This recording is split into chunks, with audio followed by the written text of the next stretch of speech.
Hello guys, Brad here again with another fragrance review. Today I will be talking about a fragrance from the house of Lubin, and this one is called Gin Fizz. This is a sample that Daver from Fragrance Bros had sent me, so thanks Daver for hooking me up with this little sample.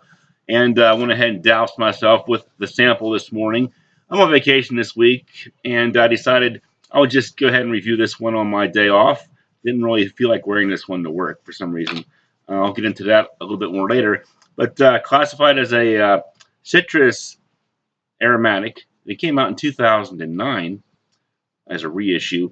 Top notes of bergamot, amalfi, lemon, mandarin orange, and juniper. Middle notes of iris, jasmine, African orange flower, galbanum, and rose. Base notes of vetiver, musk, oak moss, benzoin, and lily. So this fragrance actually has a long history. Originally, the fragrance was released in 1955, and the perfumer decided to do this fragrance as a tribute to the actress Grace Kelly, who was very popular at the time. I believe she's been in like a lot of Alfred Hitchcock movies and things like that. But she had just won an Oscar for a movie called The Country Girl. So this fragrance was basically inspired by her and a tribute to her originally, and then I believe they discontinued it and reissued it in 2009. So this one is classified as a feminine fragrance, but I think some people do say it is completely unisex. And I can see why it's considered unisex, mostly because it's very light, and I have a hard time even smelling it on myself. I'm not sure how other people would perceive it because I haven't worn it out in public or anything, but yeah, it just comes across as almost a very personal, close to the skin scent. Most people that have reviewed this one say as much, that it's not very, projecting, and doesn't really. It's not going to get you a lot of attention from a distance anyway. But as far as the scent goes, the citrus here is there. You get like a lemony lime type citrus, kind of sparkly, I guess. Some people say maybe like a Sprite, kind of a citrus type vibe because of the effervescence from the fizz. I wouldn't necessarily say it's boozy. It says gin, but I don't really get much of a booziness here. So maybe just like an effervescent Sprite type citrus. Some florals in there. You see, you got white florals in here, iris, lily, things like that. Maybe a little bit of a grassy or leafy greenness to it as well. So sort of a leafy green, lemon, lime, citrus, sparkly, some florals in there. So for fans of very light fragrances that like that type of vibe, might want to check it out. I think this one is more appropriate for the ladies. I could see like a classy 40s, 50s, 60s woman enjoying this fragrance. The big setback, like I said, is performance is very unremarkable, and price point is a bit stiff. You might be able to find something in the men's or women's section with a similar vibe with better performance and the cheaper price point.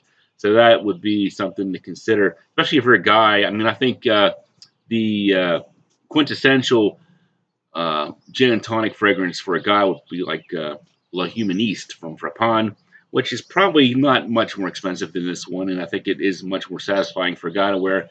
Or even in the designer department, like Dior Homme Cologne or Jimmy Choo and Ice, something like that might be a little bit more satisfying and cheaper.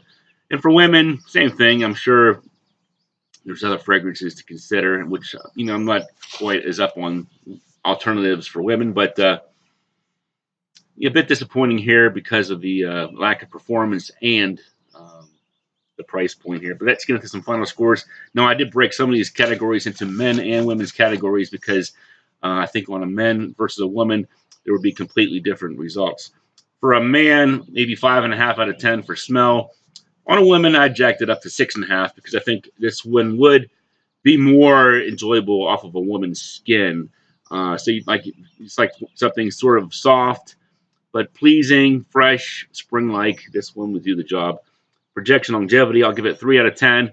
I just put this one on maybe half an hour ago, and I can't really smell it unless I'm doing that. So, yeah, very disappointing with the performance here. Versatility, 6 out of 10. Mostly day wear, I can see this being an office wear scent. They'll definitely be great for outdoors, going to the park, going out on errands, bird watching, whatever you do outside.